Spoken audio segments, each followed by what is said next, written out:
Let's see this question. Sin A by sin B equals to root 3 by 2 and cos A by cos B is root 5 by 2. A and B are in first quadrant. Then the value of tan A plus tan B is equals to. अब यहाँ पे लग क्या रहा है तो basic trigonometric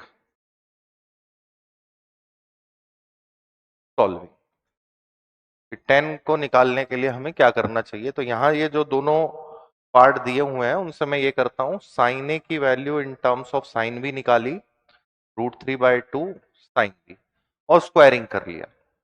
तो sine square ए का वैल्यू बन गया मेरे पास 3/4 साइन स्क्वायर बी, और ऐसे ही जो दूसरा वाला हिस्सा है कॉस ए का, कॉस ए की वैल्यू निकाली रूट 5/2 कॉस बी, और इसका भी स्क्वायरिंग कर लिया, तो कॉस स्क्वायर ए जो है वो 5/4 कॉस स्क्वायर बी हो गया। अगर मैं इस इक्वेशन और इस इक्वेशन को ऐड कर देता हूं तो जो ए वाले एंगल के ट्रिग्नोमेट्रिक रेशो है वो हट जाएंगे आइडेंटिटी से, और मेरे पास में सिर्फ बी के टर्म में रिजल्ट बच जाएगा।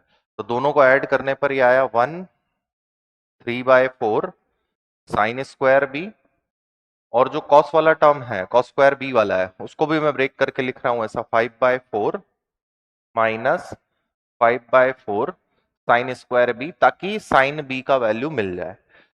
तो 4 हर जगह है, 4 को इधर ट्रांसफर कर लेते हैं, साइन के टर्म हो गए माइनस का 2 साइन स्क्वायर बी, और ये वाला जो बचा हुआ टर्म है ये हो जाएगा आपका 5 के इक्वल।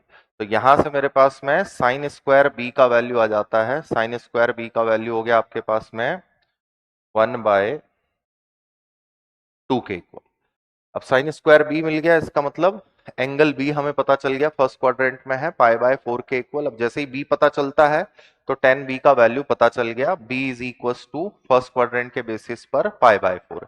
अब ये जो काम हमने किया इससे हम फर्स्ट वाली इक्वेशन में साइन स्क्वायर बी को पुट कर देते हैं।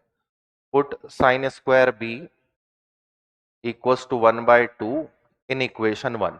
यहां पर रखने पर साइन स्क्वायर ए पे केस आ गया, साइन स्क्वायर ए का वैल्यू बनेगा 3/4 इंटू 1/2 या फिर 3/8।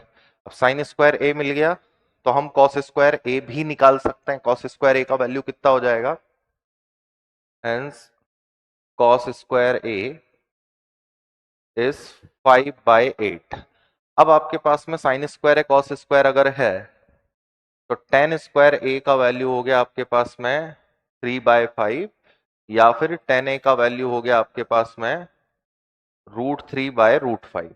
अब देखिए आपको टेन ए और टेन बी रिक्वायर्ड था ये वैल्यू निकालने के लिए, तो टेन ए बन रहा है मेरे पास में √3/√5 और टेन बी बन रहा है 1। दोनों का एलसीएम लेते हैं तो √3 प्लस √5/√5, ये ओवरऑल हमारी वैल्यू बनती है जो कि ऑप्शन सी में दिया हुआ है। तो इसको देख लीजिए एक बार।